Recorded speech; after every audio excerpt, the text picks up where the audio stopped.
Hello dear students, I am Sandeep Kumar Mishra as a account teacher in Agrawal Public Inter College.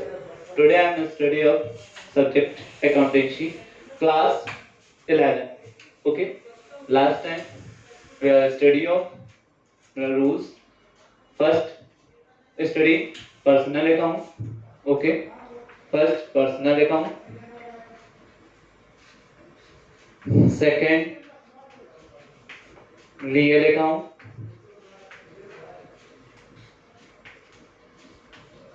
And third nominal account. Okay.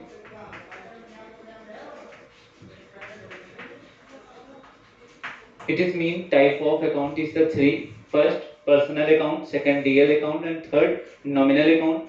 First personal को व्यक्तिगत खाता बोलते हैं, second real को वास्तविक खाता बोलते हैं. इसको हिंदी में भी हम आपको लिखे दे रहा हूं, इसको हिंदी में बोलते हैं व्यक्तिगत. ओके, व्यक्तिगत खाता. और सेकंड नंबर जो है वो आपका है रियल, मींस क्या हो गया, वास्तविक, वास्तविक खाता. And third number nominal means अवास्तविक, अवास्तविक खाता. Okay dear students, means account is the type of three: first personal, second real and third nominal. Last time we are explained personal account. Personal account is the type of three: first a individual person, second artificial and third representative. Okay, in this accounts included of a person, rules to first receiver and second giver. Okay, real account explained last time. Real account is the कौन सी चीज होते हैं जो हम can be touch, seen and felt. Okay, is the type of two tangible and intangible. Okay, nominal account. Today I am start of the nominal account. Okay, nominal accounts study. Okay dear students, nominal accounts, nominal account.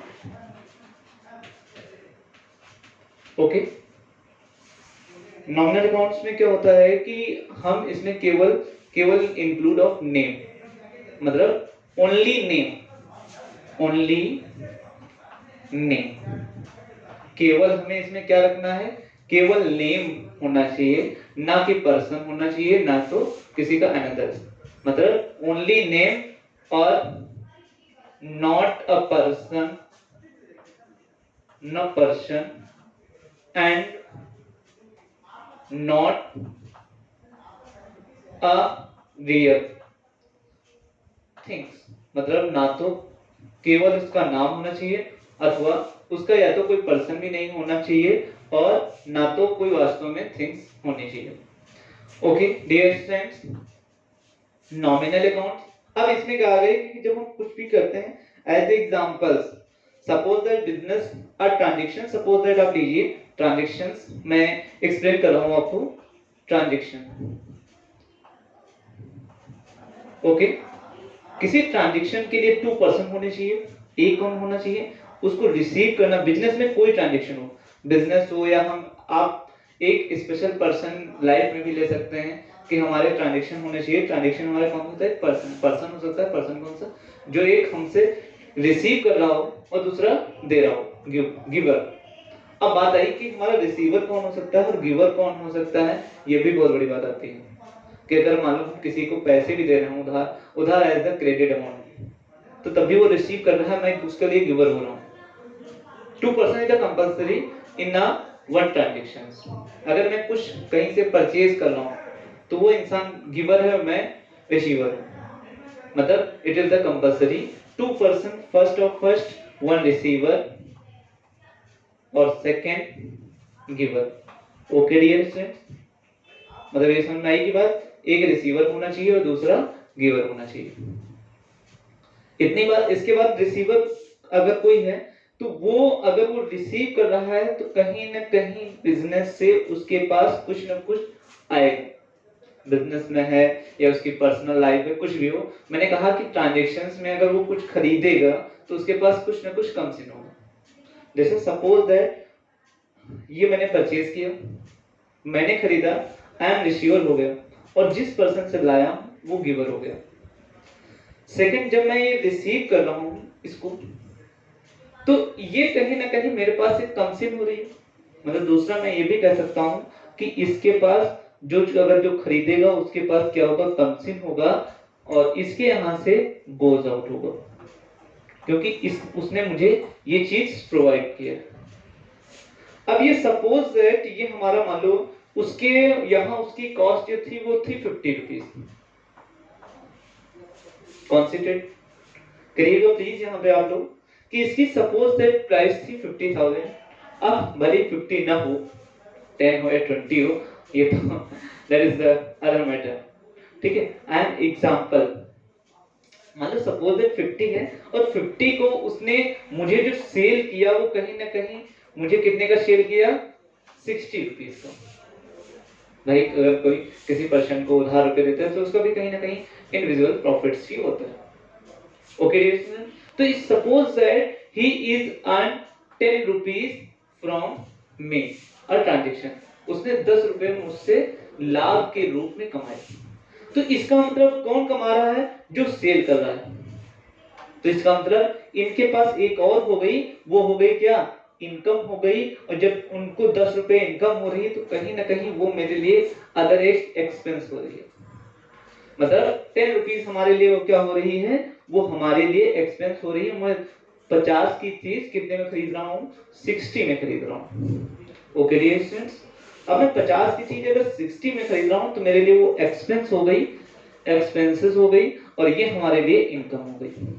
तो इसका हम दूसरा एक और भी ले सकते हैं, लॉस, और इनके हम ले सकते हैं गेन।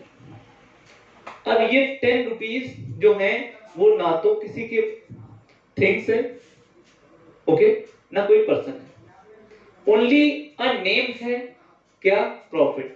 ठीक, इसी प्रकार से मान लो मैं यहाँ पे सर्विसेज अपनी प्रोवाइड कर रहा हूँ और मुझे यहाँ से सैलरी मिल रही है। सैलरी में मिली क्या, मुझे कैश मिली। When I have receive a cash from a person, जब मैंने कैश वहां से रिसीव किया तो सपोज दैट इट इज, मेरे पास ओनली उसका नेम है, ना कि वो पर्सन है, ना कि रियल थिंग्स है, पर कैश में मिल क्या रही है, वो कैश, कैश मिल रही है। तो कैश तो हमारे पास कम सिन हो गई, पर एक इनकम हमारी क्या हो गई, वो सैलरी हो गई। तो इनके भी आप एग्जांपल्स लिख सकते हैं। Okay,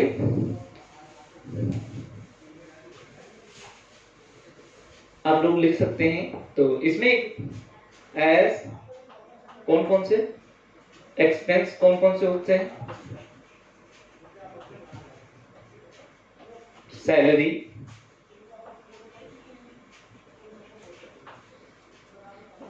wages, freight, carries, carries, rent paid, अगर मैं किसी को रेंट पेड करता हूं तो भी मेरे लिए एक्सपेंस होता है। Commission paid,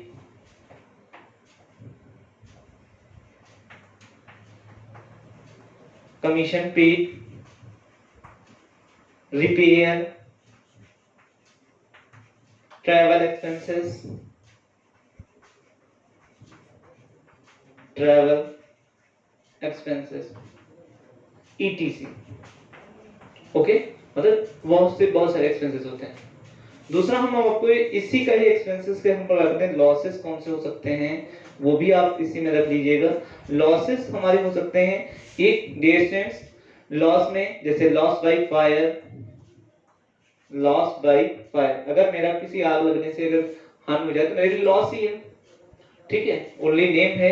loss by stolen, loss by stolen. Okay dear students, okay clear, please note down. Okay, dear students, next time explain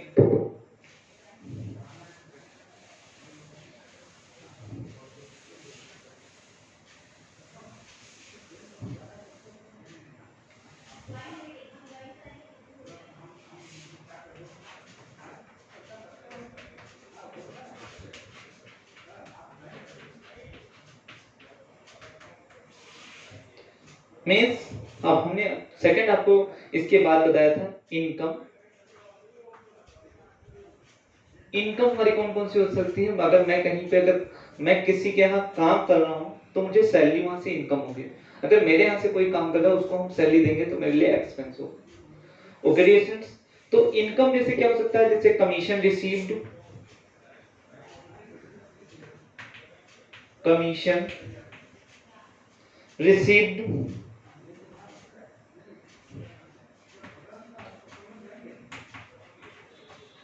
rent received,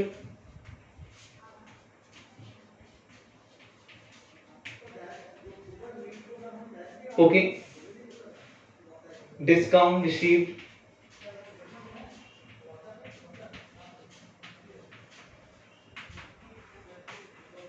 etc.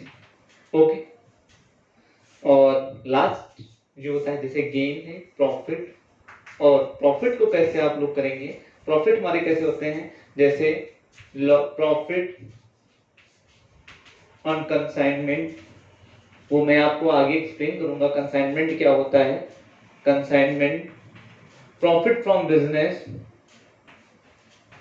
Profit from business,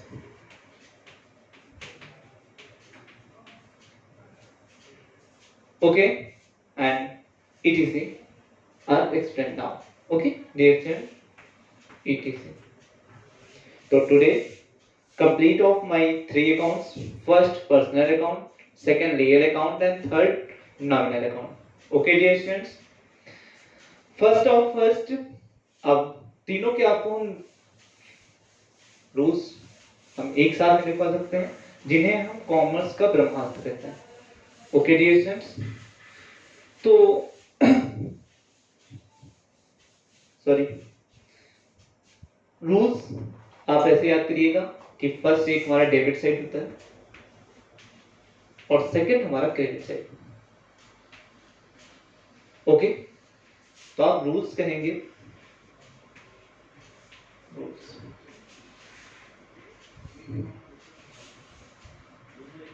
okay dear students, अब rules में first आपका कौन सा था, personal account. First of first personal account is the rules, is the first personal account rules I am explain to you. First personal का, personal account. Okay, तो इसके भी टू रूल्स हैं। Two rules means first the receiver, the receiver and credit the giver. Okay dear student, मतलब आपके पास personal account में दो होंगे, फर्स्ट द रिसीवर और second the giver. Okay, and second accounts number real account, real account, real account means what comes in, उसके पास जो आ रहा है, what comes in and what goes out, goes out. And third is nominal account.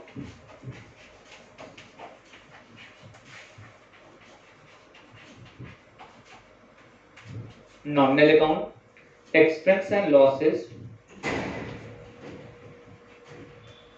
expense and losses. And credit side, income and gain, means total rules of number, rules of six. Six means first the receiver, the giver, what comes in, what goes out, expense and losses, income and gain. It is specific, learn. Okay, इन्हें सबसे ज्यादा आप याद करिए, सबसे ज्यादा यही ब्रह्मास्त्र है। Okay dear student, today I am complete of rules, next I am meet you next topic. Okay, thank you, have a nice day.